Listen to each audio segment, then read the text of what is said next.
দেখো এই ধরনের অঙ্ক দেখা মাত্রই কিন্তু আমরা উত্তর করতে পারবো। কিভাবে করতে হবে? অঙ্কটা কি বলছে? কিছু পরিমাণ মূলধন সরল সুদে 4 বছরে দ্বিগুণ হয়।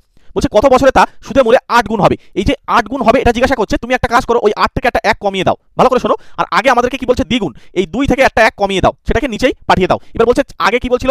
4 বছরে, ওই 4টাকে এখানে গুণ করে দাও, তাহলে আমাদের আনসার বেরিয়ে যাবে যে সুদে মূলে কত বছরে সেটা কিন্তু আমাদের বেরিয়ে যাবে। এখানে ক্যালকুলেশন করো, উপরে হচ্ছে 7 × 4 আর নিচে হচ্ছে এখানে 2 - 1 মানে অ্যাকচুয়ালি 1, তাহলে এখানে হয়ে যাচ্ছে 4 × 7 = 28। 28 বছরে কিন্তু আমাদের দ্বিগুণ হয়ে যাবে, এই 8 গুণ হয়ে যাবে। ওকে, একদম শর্টকাট টেকনিকের মাধ্যমে যদি ম্যাথ ক্লাস করতে চাও অবশ্যই চ্যানেলটা সাবস্ক্রাইব করে রেখে দাও। এবং শর্টকাট টেকনিকে ম্যাথ করার জন্য কোন বই পড়বে, সবচেয়ে বড় কথা হচ্ছে কোন বই পড়বে। তোমাদের সামনে আরআরবি পরীক্ষা এবং বিভিন্ন চাকরির পরীক্ষার জন্য যে বইটা সবচেয়ে বেশি উপযোগী বই শর্টকাট টেকনিকের মাধ্যমে অঙ্ক করার জন্য, দেখো এই ভিডিওর নিচেই, একদম ভিডিওর নিচেই কিন্তু তোমরা দেখো যেখানে জয়েন বাটন আছে বা সাবস্ক্রাইব বাটন আছে তার নিচেই কিন্তু ওখানে দেওয়া রয়েছে। ওখানে দেখো বইয়ের লিঙ্ক কিন্তু পেয়ে যাবে। ওখান থেকে জাস্ট একবার ভিজিট করে আসো এবং তোমরা সাবস্ক্রাইব করে রেখে দাও, একটা ছোট্ট লাইক করে রেখে দিও।